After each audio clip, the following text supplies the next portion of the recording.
नमस्कार, आप देख रहे हैं आर्या न्यूज। मैं हूं आपके साथ पल्लवी सिंह। रुक करेंगे राजस्थान से जुड़ी बड़ी खबरों की ओर। अफगानिस्तान पर तालिबान के कब्जे के कारण अब भारत में प्याज के मार्केट में किसानों को मोटा फायदा दिखने को मिल रहा है। बताते चलें कि इस बार अफगानिस्तान की प्याज भारत नहीं आएगी। बता दें, मुश्किल बताया जा रहा है। साथ ही ऐसे में प्याज का बाजार किसानों को हजारों करोड़ रुपए का फायदा भी दिला सकता है। देश में प्याज की पैदावार करने वाले राजस्थान के प्रमुख अलवर जिले में किसानों ने प्याज की खेती में 260 करोड़ रुपए लगा दिए हैं। इस एक ही जिले में करीब 40,000 बीघा में प्याज की खेती होती है। साथ ही बता दें कि भाव अच्छे मिले तो किसानों को उनकी झोली में 600 करोड़ रुपए आ सकते हैं। देश में कर्नाटक, आंध्र प्रदेश और महाराष्ट्र, मध्य प्रदेश, राजस्थान जैसे कई ऐसे राज्य हैं जहां पर प्याज सबसे ज्यादा पैदावार होती है। प्याज के भाव में उछाल रहा तो इन राज्यों के किसानों को काफी सहायता मिल सकती है। साथ ही आपको बताते चले, कर्नाटक में प्याज खराब होने से भाव ज्यादा नहीं बने और इसकी वजह से अब अफगानिस्तान से इस बार प्याज का इंपोर्ट होना मुश्किल बताया जा रहा है, जिसकी वजह से भारत के किसानों को फायदा हो सकता है।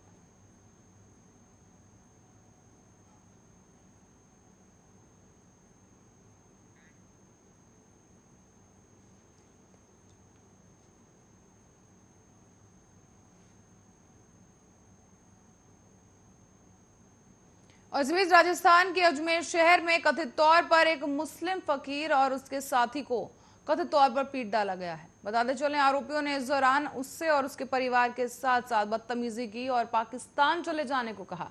घटना वहां के चंद्रवरदाई नगर की बताई जा रही है। ट्विटर पर इसके जुड़ा एक वीडियो भी सामने आया जिसमें जमीन पर बैठे दो युवक और उनके पीछे खड़ी एक महिला नजर आ रही है। जानकारी के मुताबिक ये लोग मुस्लिम हैं और भीख मांगकर अपना पेट पालते हैं। 2 मिनट 20 सेकंड के इस क्लिप में अन्य लोगों के एक तिलकधारी व्यक्ति उन्हें लड़ाता और हड़काता हुआ नजर आ रहा है। उसने कहा, तेरा पाकिस्तान पाकिस्तान जाएगा। ये कहते ही उसने नीचे बैठे एक युवक को जोर से लात मारी। हालांकि साथ में बैठा व्यक्ति गरीब आदमी होने की दुहाई मांग रहा था, पर धमकाने वाला शख्स बोला, जाना अपने अल्लाह के पास। मुस्लिम युवकों के पास एक गाना बजाने वाला यंत्र भी था जिसमें कव्वाली बज रही थी। इसी को लेकर हमलावर पूछ रहा था कि ये क्या बज रहा है, कितने दिन भीख मांगेगा? भीख मांगने से जिंदगी निकल जाएगी, पाकिस्तान जा, वहां मिलेगी भीख। साथ ही आपको बता दें, युवक को पीटने और हड़काने वाले के साथ कुछ और भी लोग वहां मौजूद थे जिनकी आवाज वीडियो में बैकग्राउंड के तौर पर सुनाई दे रही है और इनमें से कुछ पूरे वाकये के वीडियो रिकॉर्ड कर रहे थे। पत्रकार आलिशान जाफरी ने इस सोशल मीडिया प्लेटफॉर्म पर उस व्यक्ति की प्रोफाइल का एक फोटो भी शेयर किया है जो युवक को पीटते हुए नजर आया। साथ ही फेसबुक प्रोफाइल के स्क्रीनशॉट में नाम ललित शर्मा बताया गया, जबकि पता अजमेर था। जो प्रोफाइल पिक्चर लगा था उसमें तिलकधारी मूंछों वाला शख्स खड़ा नजर आ रहा था। हालांकि आपको बताते चलें कि इस पूरे वायरल वीडियो की पुष्टि फिलहाल नहीं हो पाई है, लेकिन इसी बीच आपको बता दें कि पुलिस ने इस वीडियो के आधार पर आगे जांच की है और इस पूरे मामले में 5 आरोपियों को गिरफ्तार कर लिया गया। हालांकि जो पीड़ित शख्स है वो लापता चल रहा है। दरगाह पर भी उसकी जो है जांच की गई, लेकिन दरगाह पर भी वो पीड़ित व्यक्ति नहीं मिला है और फिलहाल 5 आरोपियों को जमानत पर रिहा कर दिया गया है। और इसी बीच जिले के बालसेर क्षेत्र के 12 साल की एक बालिका ने अपने साथ हुए दुष्कर्म के बाद अब जोधपुर के एक अस्पताल में 2 दिन बाद एक बच्चे को जन्म दिया है। बताते चलें, पुलिस ने इस मामले का खुलासा कर दिया और इस बालिका के साथ दुष्कर्म किसी गैर ने नहीं बल्कि घर में ही चाचा के 23 वर्षीय बेटे ने किया था। घर में लगातार किए गए दुष्कर्म के कारण नाबालिग गर्भवती हो गई थी। किशोरी ने चचेरे भाई के डर के मारे उसे कहे अनुसार 3 स्कूली छात्रों के नाम बता दिए। पुलिस ने इन तीनों स्कूली छात्रों को छोड़ दिया है, तो वहीं चचेरे भाई को गिरफ्तार कर लिया गया। चचेरे भाई की अप्रैल में ही शादी हुई थी।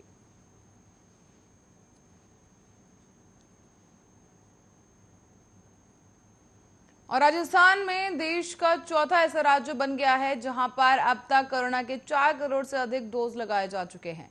इसी के साथ ही राजस्थान के मध्य प्रदेश में भी वैक्सीन को पछाड़ दिया है। राजस्थान में अब तक 4 करोड़ 5,73,065 डोज आवंटित किए गए थे और ऐसे में मध्य प्रदेश को 4 करोड़ 2,04,000 673 डोज आवंटित किए गए।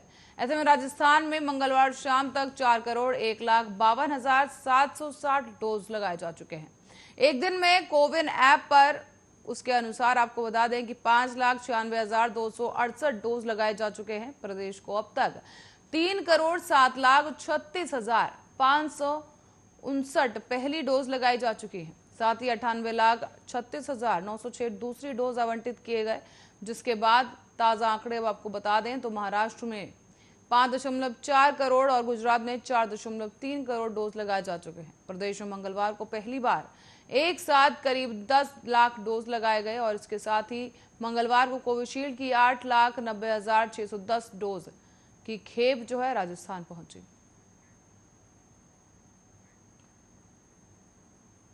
वहीं जयपुर एयरपोर्ट से मंगलवार को एयर इंडिया की फ्लाइट के यात्रियों को परेशानी का सामना करना पड़ा। दरअसल एयर इंडिया की मुंबई जयपुर और मुंबई फ्लाइट की मुंबई से सुबह 11:10 बजे चलकर 1:15 पर जयपुर आती है। वापसी में फ्लाइट जयपुर से दोपहर 2 बजे निकलती है, लेकिन मुंबई पहुंचती है। लेकिन मंगलवार को एयरलाइन की फ्लाइट के रूट में अचानक जोधपुर लोकेशन ऐड कर दी गई और इसके बाद खर्चा बचाने को जयपुर मुंबई जोधपुर मुंबई की फ्लाइट को मर्ज कर दिया गया। फ्लाइट मुंबई से मंगलवार सुबह 10:30 बजे चलकर दोपहर 12:35 पर जयपुर पहुंची। फ्लाइट जयपुर से दोपहर 1:15 पर जोधपुर और जोधपुर से 2:50 पर मुंबई के लिए रवाना हुई। इसी के चलते फ्लाइट दोपहर 3:50 के बजाय शाम 4:30 पर मुंबई पहुंची और वो गो फास्ट की फ्लाइट G8 है, जो कोलकाता से सुबह 8:10 पर जयपुर पहुंचती है और वापसी में जयपुर से 8:50 पर फ्लाइट जाती है। वो फ्लाइट एयरलाइन ने संचालन कारणों के चलते मंगलवार को रद्द कर दी।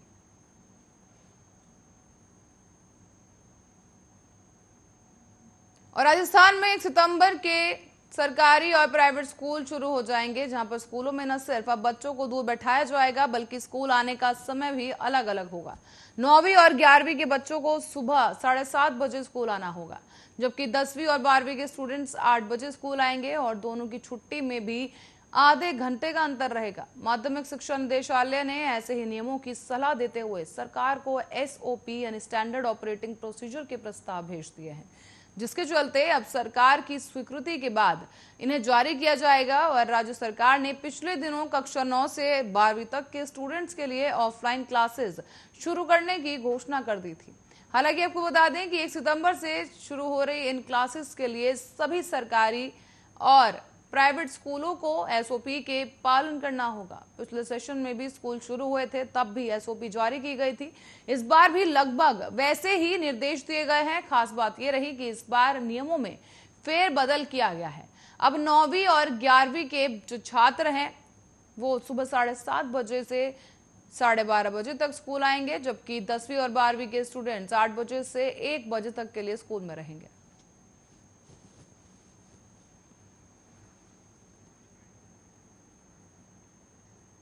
वहीं भारतपुर की गढ़ी बजाना थाना पुलिस ने गरीब तबके की लड़कियों को बेचने वाले गिरोह के एक व्यक्ति को गिरफ्तार कर लिया है। ये गिरोह दूसरे राज्यों से गरीब तबके की लड़कियों को लेकर उनकी शादी के नाम पर उन्हें बेच देता था। गढ़ी बाजाना थानाधिकारी ने बताया है कि कुंवर सिंह गढ़ी बाजाना के रहने वाला है और लड़की उत्तर प्रदेश के जौनपुर की रहने वाली है। यह वही बताते चलें कि 19 साल की लड़की को शादी का झांसा देकर ये शख्स वहां से ले आया, जिसके बाद कुंवर सिंह ने लड़की को मथुरा के एक व्यक्ति को शादी के नाम पर बेच दिया। कुछ दिनों बाद कुंवर सिंह मथुरा गया और बहाना बनाकर लड़की को मथुरा से ले आया।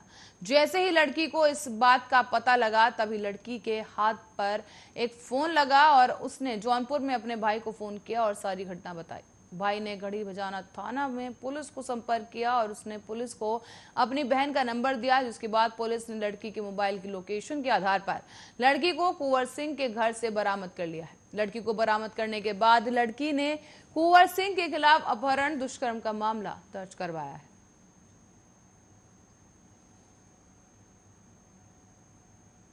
और इसी बीच देश भर में जातिगत जनगणना की आवाज उठने लगी है। ओबीसी वर्ग चाहता है कि जातिगत जनगणना के आधार पर जनसंख्या का सर्वे हो, ताकि संसद, विधानसभा और न्यायिक व्यवस्था में भागीदारी सुनिश्चित की जाए। इसीलिए अब राजस्थान से भी जातिगत जनगणना की मांग तेज होने लगी है। पिछड़ा वर्ग के नेताओं ने केंद्र के साथ साथ राजस्थान सरकार से भी विधानसभा में प्रस्ताव को लेकर केंद्र को भेजे जाने की मांग की है, लेकिन दूसरी तरफ समता आंदोलन समिति ने इसे गृह युद्ध से तुलना की है और देश में 1990 में मंडल आयोग ने ओबीसी जातियों का सर्वे किया, जिसमें बताया गया है कि भारत में 52% जनसंख्या ओबीसी की जातियों की है। इसके बाद 2011 में यूपीए सरकार में ओबीसी की जातियों का सर्वे हुआ, लेकिन उस रिपोर्ट की संसद में पेश नहीं किया गया, जिस कारण ओबीसी वर्ग की रिपोर्ट मान्य नहीं हुई। लेकिन अब देश भर में ओबीसी वर्ग की जनगणना की मांग उठने लगी है। उत्तर प्रदेश और बिहार के बाद अब राजस्थान में भी जातीय जनगणना की मांग तेज हो गई है और ओबीसी वर्ग के नेता चरेंद्र सिंह गुर्जर का कहना है कि जब जानवरों की जनगणना हो सकती है तो इंसानों की क्यों नहीं। ऐसे में केंद्र सरकार SC/ST जनगणना कर रही है तो ओबीसी वर्ग की क्यों नहीं।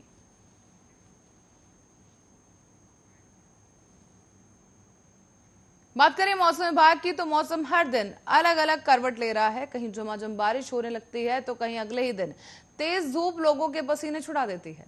कुछ जगहों पर दिन भर बादल तो छाए रहते हैं, लेकिन अंत में बिना बरसे ही मुंह चढ़ाकर वापस लौट जाते हैं। राजस्थान में मानसून की गति पर एक बार फिर से रोक सी लग गई है और इसी महीने में ये दूसरी बार है जब मौसम विभाग की माने तो राजस्थान में मानसून पर रोक महज 3 दिनों के लिए लगी है।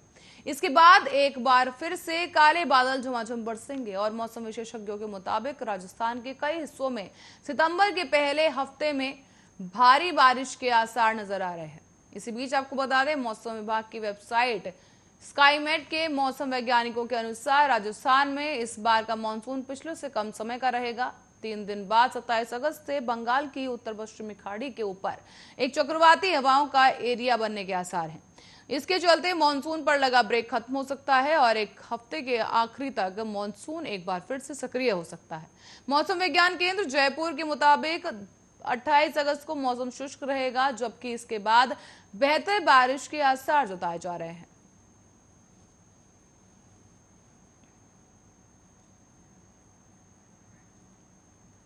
और इसी बीच राज्य राजधानी जयपुर की चोमू थाना पुलिस को बड़ी सफलता हाथ लगी है। पुलिस ने देर रात को हुए युवक के अपहरण के मामले में कार्रवाई कर 6 घंटे में पूरी वारदात का खुलासा कर दिया। अपहरण करने वाले 3 आरोपियों को पुलिस ने झुंझुनू से गिरफ्तार किया है, तो वहीं अपहरणकर्ताओं के चुंगुल से युवक को मुक्त कराकर परिजनों को सौंप दिया गया। पुलिस ने मिली जानकारी के अनुसार आपको बता दें कि सोमवार शाम को कन्हैया लाल को उसके घर से 3-4 युवकों ने अपहरण कर लिया था। इसी के चलते पत्नी को कमरे में बंद कर दिया गया और बाद में चिल्लाने की आवाज सुनकर आसपास के पड़ोसी मौके पर पहुंच गए। युवक की पत्नी ने लोगों को पूरी घटना के बारे में जानकारी दी, तो वहीं देर शाम पुलिस थाने में अपहरण का मामला दर्ज करवाया गया। इस घटना को थानाधिकारी हेमराज सिंह ने गंभीर मानकर अपहरणकर्ताओं को पकड़ने के लिए टीम का गठन भी किया। साथ ही आपको बताते चले, पुलिस टीम ने 6 घंटे में तीनों आरोपियों को झुंझुनू से गिरफ्तार कर लिया है। पकड़े गए आरोपियों में कपिल शर्मा, राहुल कुल्हारी और हरी सिंह को गिरफ्तार किया गया है। जानकारी के अनुसार आरोपियों और कन्हैया लाल के बीच पैसे के लेन देन को लेकर विवाद चल रहा था। इसी बात को लेकर आरोपियों ने कन्हैया लाल का अपहरण कर लिया। फिलहाल पुलिस पकड़े गए तीनों आरोपियों से पूछताछ करने में जुटी है।